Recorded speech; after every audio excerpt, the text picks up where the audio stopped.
Hello and welcome to this week's episode of the Goodrum Show with me, Chris Goodrum. Firstly, as per usual, a big thank you to everybody that watched last week's episode of the show, liked, commented, all that kind of stuff. Very, very much appreciated. Got a lovely email from Mariella from Aaron. They loved the episode of the show, and it seems like the chocolate tasting kind of went down quite well as well. Something a little bit different. So yeah, Lag Distillery I think is going to be an interesting one to keep an eye on. But we're on to this week, and we're going from kind of like almost like one extreme to the other. It was sort of last weekend it was a completely brand new distillery, and this week it's a distillery that's been going for eons and eons, it appears. I think 1836 to be precise, when the license to build the distillery was taken out by a chap called Robert Hay. I believe the distillery, Glenfarclas, as you can see, was what we're looking at, was built on the site of a farm, and allegedly there was illicit distillation going on in the farm. I say alleged because, I mean, obviously nobody knows for definite where all these illicit stills were sort of prior to the Excise Act of 1832, or 1823 I should say. They were sort of pretty much dotted everywhere, and so many distilleries claim to sort of, been built on the site of said type of illicit still. And of course we know that, I wouldn't say, distilleries tend to embellish their history because none of it was written down, so it's all oral and all that kind of stuff. But anyway, so allegedly built on the site of an illicit still in like I said, 1836. When Robert Hay died in 1865, it was purchased by his neighbour, a chap called John Grant, for the princely sum of £512. Now, how much that is in current money, I always love it when they say that. It's all right. Oh, yeah, £512 in 1850 odd was in today's money. But the monies are still the same. But you know what I'm talking about, with inflation and all that, it probably still was a considerable sum of money. And it has been in the Grant family ever since. And they certainly seem to have a large following, a large fan base. They certainly seem to be very astute financially. Certainly from what I've read, they were completely self-sufficient with regards to that. They had no borrowing, so they've seen out the various downturns in the whisky industry. Certainly the 80s downturn, they carried on production, and of course when whisky sales started to sort of like increase again in the sort of early to mid 90s, they had stock to sell, and they've been going obviously from strength to strength ever since. And like I said, a very traditional distillery that I think over time they have attempted to tweak things. Certainly one of the major things that they did at some point, I forget exactly when, was to stop using direct fire to heat the stills. And like a number of distilleries, when they've done things like that, or they've swapped out, say, a worm tub for a shell and tube condenser or something like that, they often find that it really impacts the character of the spirit. And you think, well, no, what a surprise. And so basically, they decided to go back to the direct fire, and I don't think there's that many distilleries that still use direct fire for their stills, but obviously, like I said, very much a traditional distillery. Now, I have done an episode of the show on Glenfarclas before, and as you know, it's not one of my most favoured distilleries, and that is because of the sherry. They use no American oak whatsoever. It's all refill and first fill sherries, and I've often wondered about the character of the actual spirit, and finally I can get to do a real detailed examination because, as you can see, I have a sample of the New Make Spirit. Now, firstly, I'd just like to say a big thank you to Kieran from Paul Roger, who are the distributors for Glenfarclas, for giving me this lovely tasting kit. I'm assuming it's probably only available to sales reps and what have you, because as you can possibly see, you've got malted barley and grist, along with a sample of New Make, a sample of fourth fill sherry and first fill sherry. So I thought this is an ideal opportunity to take a look at the components of Glenfarclas and find out where. I'm just curious to know what their sort of new make is like. I mean, I'm expecting relatively heavy, relatively sulphur heavy, traditional new make that stands up to the sort of battering from sherry, and we have it, and we shall find out in due course whether that is indeed the case. And I guess there's not really a sort of an awful lot more to say, to be honest with you. I think this is going to be a really intriguing episode of the show, and obviously I'm getting a little sort of sneaky peek at behind the scenes, shall we say, which obviously most of you guys won't get the opportunity to do. So, like I said, I'm very much appreciated of Kieran giving me the tasting kit. So. Yeah, right, let's just look at the lineup then.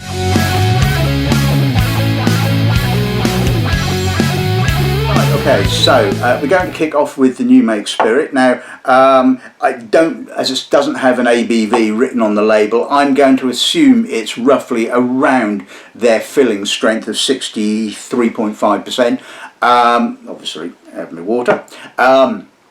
My butt is full. Oh, that kills me, that one. Had to slip that one in. Yeah, so basically that I'm really looking forward to that, because I really want to know what the character of the new make is like. So it's fairly short fermentation, 72 hours, I think. So obviously we're in the sort of cereally end of the spectrum, and fairly larger stills. I think there's 12. I think sort of like a 6 pairs, and I think they're all fairly sort of big and shell and tube condensers. So again, we're looking at sort of obviously a fairly sort of minimal copper contact to a certain extent, to sort of preserve the impurities, and just kind of at the end kind of clean it up with the shell and tube condensers, just to add and obviously some attempted elegance, shall we say. So yeah, so we're going to look at the new make to start off with. Next one we're going to look at is the 4th fill sherry sample. Again, don't know what the ABV is. I think it's cask strength from having already tasted it a couple of months ago. But again, I couldn't tell you exactly what it is. And the 3rd sample is 1st fill sherry sample. Again, probably cask strength, but I couldn't tell you what exactly. Then we're going to move on to 2 of the distillery bottlings, because I thought, well, okay, so we're going to look at the components. We may as well look at a couple of the end products. So the first one is obviously the 10-year-old, bottled at 40%. And then we're going to take a look at the 15-year-old bottled at 46%. So obviously non-chill filtered and probably non-coloured. And whether they use colouring or not is always a difficult one to say for definite. One assumes not, but of course, as we well know, you know, a lot of these distilleries that tend to use a lot of sherry casks want to keep the sort of colour as close to sort of like the same as each time they do a bottling. So there's a possibility, and maybe that they'll give us there'll be some telltale signs if they do or not. So like I said, completely open mind about today's episode of the show, and like I said, let's kick off with the new make. You'll go anywhere, no one wants, no better smoke, where it takes it, don't get away. Right, okay, so new make time. Let's see what the nose gives us on this end, shall we?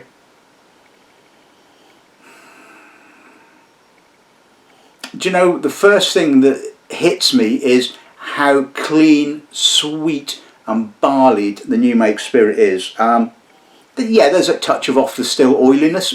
That's to be expected. There's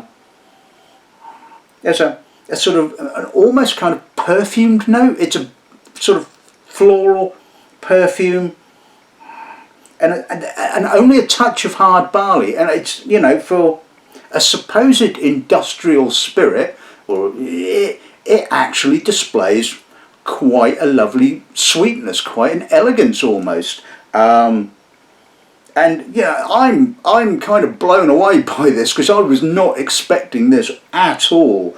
And I must admit, I don't kind of quite like that perfume note, but I'm guessing that, again, it's possibly something that will dissipate once it's spent time in the cask, because certainly I don't ever recall the sort of Glenfarclas having a perfume sort of character, but then, you know, they do tend to be sort of rather dominated by the sherry, obviously. But, like I said, I'm impressed. Let's see what passes on.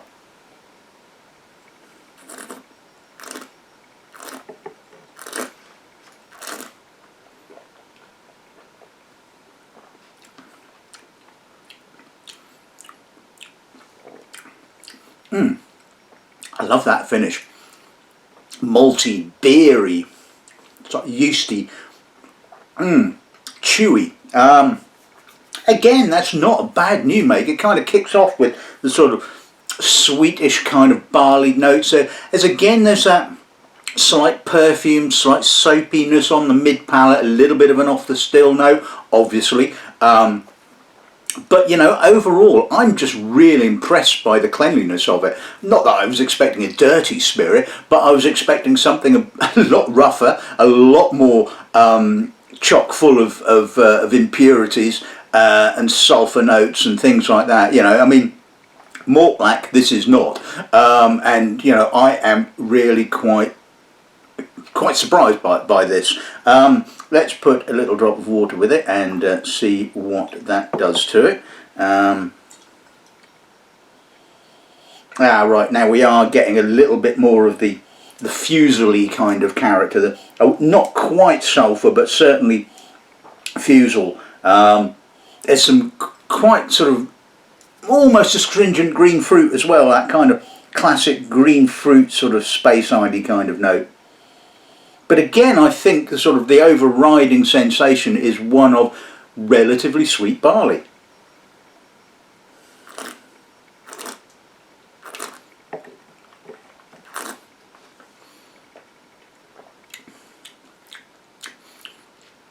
Again, it's kind of enhanced that slight soapiness on the palate. I mean, again, I'm guessing that will obviously sort of dissipate with time in the cask. Again, that green fruit note is very noticeable. Maybe not quite so complex now that you've watered it down. But again, I think, like I said, the clean barley kind of character and the sweet barley character is the thing that I'm taking away from this. You'll go anywhere, no one wants, no matter smoke, where it takes them. Don't get Right, okay, so let's move on to the sample of fourth fill sherry. A bit of an odd one, I guess, to sort of like throw in to a tasting pack, but maybe they use an awful lot of fourth fill sherry. I mean, you know, generally you expect 3 times the cask to be sort of fairly tired by then, but let's see what the fourth fill sherry gives us.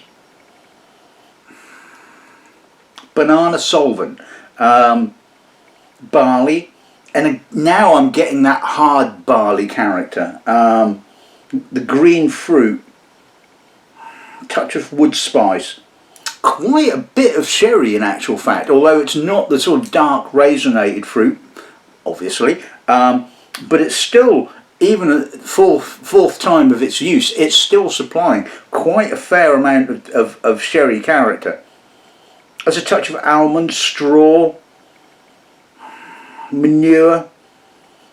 Now, I don't think this is particularly old spirit. I would guess this is probably about 5-6 years old. There's still a sort of an edge there, but the sherry, the refill sherry, seems to have kind of emphasised the harder barley and has kind of lessened the sweeter barley, if that kind of makes sense, because I'm certainly not getting any of that lovely sweet barley character. It's, like I said, more of the harder, slightly industrial barley. Let's see what that's like.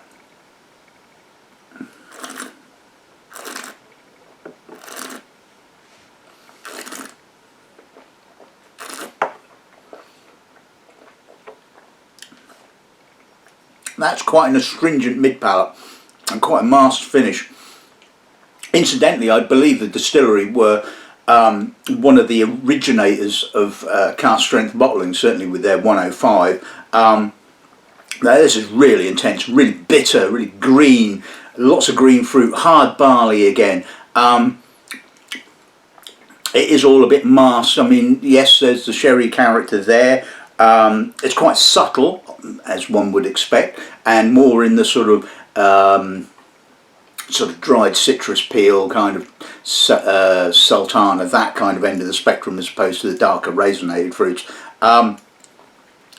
It's really intense. It's really astringent, and it's quite bitter. Let's put a little drop of water with that and see what that does to it.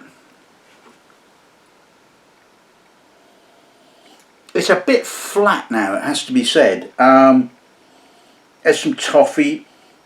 Maybe I'm getting some sweeter barley notes now, but not getting a huge amount of sherry. The sherry does seem to have pretty much dropped off the face of the planet, and I'm not really getting much of that citrus either. It's all a bit bland, it has to be said. That's what the power's on.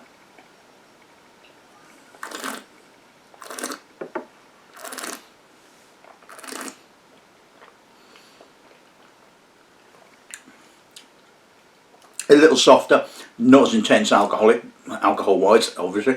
Less astringent. There is that sort of bitter green, not quite cardamom, but along those kind of cardamom-y kind of spice notes right on the finish. It is hard. It really is. It doesn't seem to have the sweetness from either the sherry or the barley, which is really, really disappointing, because, you know, the new make was just really lovely, you know, and why not use American oak on that? I mean, that is a lovely new make. It just doesn't seem to, the fourth fill sherry just does not seem to do any favours whatsoever, in my opinion. But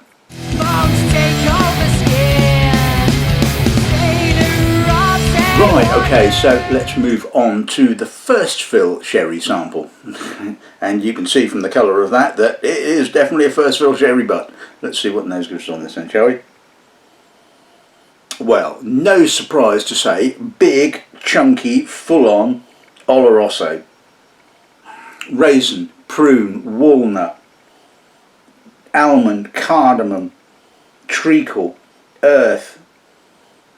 Distillery character, spirit character, yeah, none whatsoever. Now, I will say, this sample does feel like it's actually got some age to it. I mean, there's that slightly sort of Armagnac-y kind of dried fruit character. I mean, I wouldn't be surprised that this was 15 years old at least. It certainly has that kind of maturity to it now, and that's an impressive aged spirit to sort of stick in a sort of a sampling pack, which I'm assuming, like I said, was probably only for reps and what have you, because I don't think I've seen it commercially available. Yeah, it's pretty much what you would expect from a first fill sherry butt, really. Lots of sherry. Let's see what it passes like.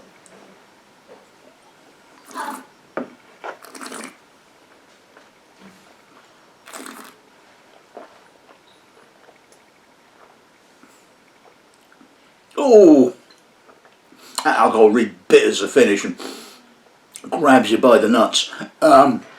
Oh, yeah, so yeah, so yes, first fill sherry, you know, obvious kind of dark raisinade fruits, dried plums, prunes, that kind of thing, treacle, real astringency on the mid palate. That alcohol really kind of bigs up that astringent green fruit kind of character, quite tannic and dry on the aftertaste. There is a little bit of marmalade sort of coming through, but again it just seems to lack the sweetness, and it's probably more down to the fact that that's obviously a cask strength sample, so the alcohol is kind of like, you know, keeping all of that kind of sweetness well and truly in check. Let's see what nose is like now with a drop of water. That's a lovely nose for a first fill sherry cask. I mean, very, very Armagnac-y. The palate didn't seem to feel as old, but then, like I said, the alcohol was so intense it was difficult really to tell, but that nose feels really, really old. I would love to know how old this sample actually is, because, like I said, I would say at least 15. It's got that much maturity. Anyway, let's see what the pals are.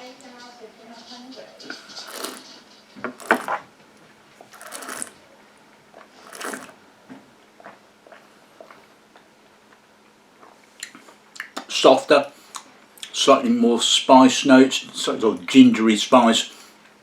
Still got that astringency though, that green astringent character sort of running through it. It's again sort of so traditional, and again I'm lacking the sweetness of dried fruit or barley or anything like that, and it is quite hard going, it has to be said. Yeah.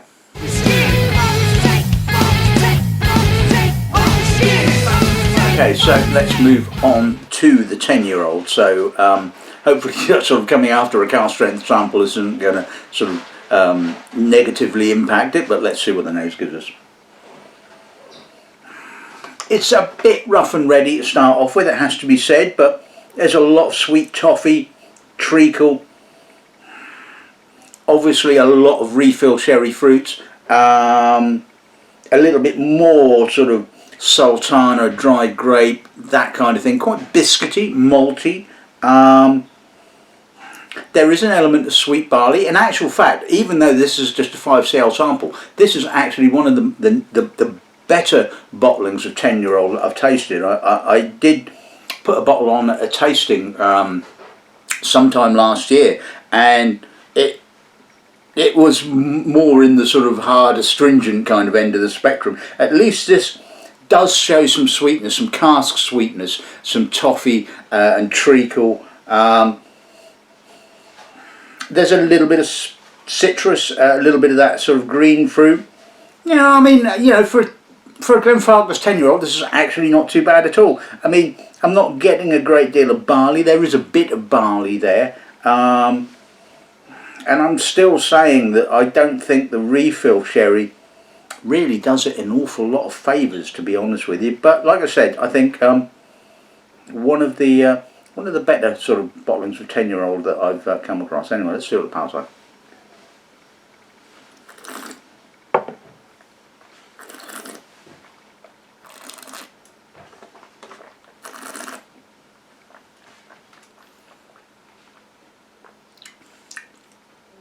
It's a bit lightweight.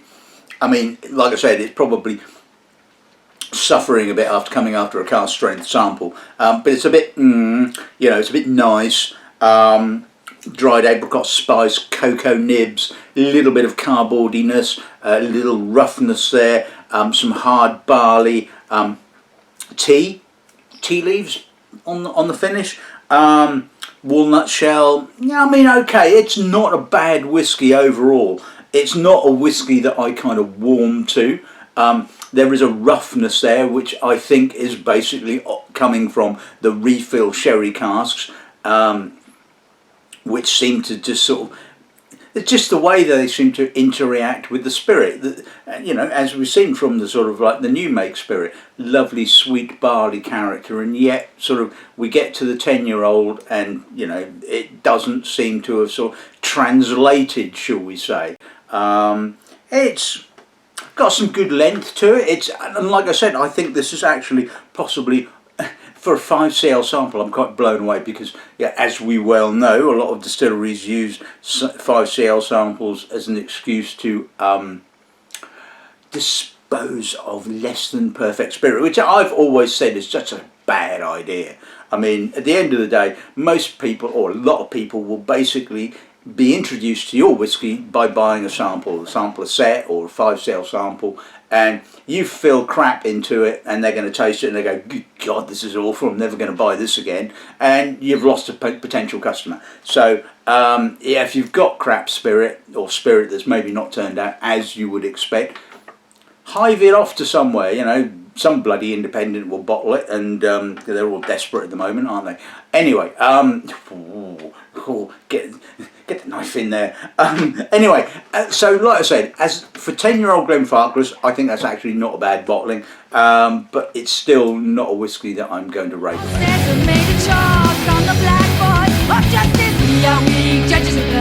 Right, okay, and let's move on to the 15-year-old. Let's see what the nose gives us on this end, shall we? more intensity, herbal, green nuts, herbal spice. Obviously a lot more first fill sherry here. Treacle, dried fruit. Again, woody, earthy, nice softness. But there is again that sort of industrial, hard barley, not industrial.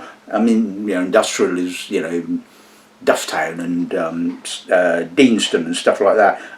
Hard barley kind of character. A little bit of dried black grape coffee.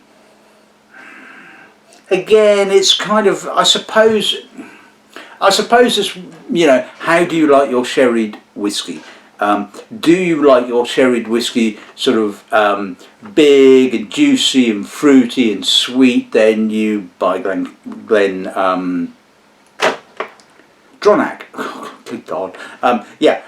If you like your sherried whiskey with a bit more of an edge to it, then obviously you buy Glenfarclas. It is what it is at the end of the day, and you wouldn't expect an awful lot of spirit character under all of that sherry. Anyway, let's see what pies up.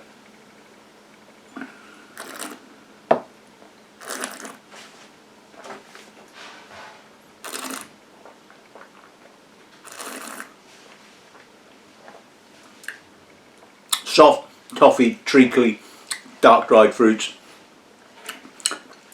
Emphasis certainly on the first fill sherry. A little bit of astringent green fruit. It's pleasant, it's okay, it's got a good length, it's maybe not quite so hard, although there is that underlying hardness running through it. I mean, you could say there is a sort of an almost granity kind of character, wrapping up that kind of hard barley note, so it is what it is at the end of the day, and you don't want every whiskey to be a carbon copy of every other whiskey. Life would be incredibly boring, it has to be said. And sometimes you want to get down and dirty a little bit, don't you now? Other times you want to be a bit highfalutin, I suppose. So there's a kind of a whiskey out there for all occasions and all kind of okay, I'm not going to carry on with that line of thought. But anyway, it is what it is at the end of the day. Not my favourite whiskey on the face of the planet, but not the worst whiskey I've ever tasted. Right, okay, so let's sum today's episode of the show. Well, like I said, firstly, a big thank you to Kieran for the samples for today's episode of the show. Very, very much appreciated. And finally, I get to sort of like dig under the sherry blanket of Glenfarclas. And you know what? Bottle that bloody New Make. That's all I can say. I know it kind of goes against the grain of the traditional distillery, but bottle that bloody New Make. I mean, that is good. It's really nice. The spirit character is gorgeous. I mean, just because I say you ought to sort of bottle it and then or age it in American oak, they're not going to do that. They're not going to listen to me. I mean, the Glenfarclas obviously has its fans, and they're going to continue to do what they do, irrespective of what anyone else says. But I think the sort of the most interesting thing about the whole today's tasting is how lovely their New Make Spirit is, and I just love to see that in American oak. I mean, I have tasted it in American oak. The Scotch Malt Whisky Society did a couple of bottlings many years ago, and I must admit I don't recall what it was like, it has to be said, because it was donkeys years ago, but it was interesting. Okay, so the fourth fill sherry sample, I think this is where it all kind of like goes wrong. Well, wrong is probably a bit of a hard word. It's obviously how the spirit interacts with the fourth fill sherry doesn't do it any favours, in my personal opinion. If you're going to sort of like just do sherry, you may as well do all the first fill, because it just basically is first fill sherry. It's all the treacle and dried fruit and raisins and prunes and etc, etc. The fourth fill just seems to sort of bring out all this weird astringency, this hardness, and you know, that just seems to be, you know, the sort of where it all kind of falls apart, if you like. Obviously the 10-year-old, this particular sample of 10-year-old was actually pretty bloody good, but again it kind of suffers to a certain extent because of all this kind of refill sherry. I'm guessing it's a combination of obviously first, second, third, fourth fill. I don't know whether they go to fifth fill, who knows, they may well do, but at the end of the day it kind of like, this is I suppose the 10-year-old is the closest you're going to get to actually discovering what the character of the spirit is like, but even then it's still quite sort of masked by obviously the sherry. The 15, we're obviously getting into more first fill territory, and the 21, etc, etc, tends to be pretty much the same. So a lot more of the raisinated dried fruits, that kind of stuff, but again you get that sort of slight stringency kind of coming through, and you know, I think it's just obviously this whole kind of tasting is kind of shown how sometimes that you don't expect sort of spirit to kind of react with oak to a certain extent, and you know, this has just been a sort of a real eye-opener, certainly with regards to the New Make Spirit, and I just thought that was absolutely gorgeous, and yet it kind of somewhere along the lines doesn't kind of work quite so well in my own personal opinion. Not badly, it's certainly not a nasty whiskey. I would certainly say try it, see what you think, make up your own mind, as always, you know, approach everything with an open mind. So yeah, that's this week's episode of the show in the bag. I hope you've enjoyed it. I hope you think it's been a kind of a fair appraisal of Glenfarclas. So until next time, good afternoon and good ramming.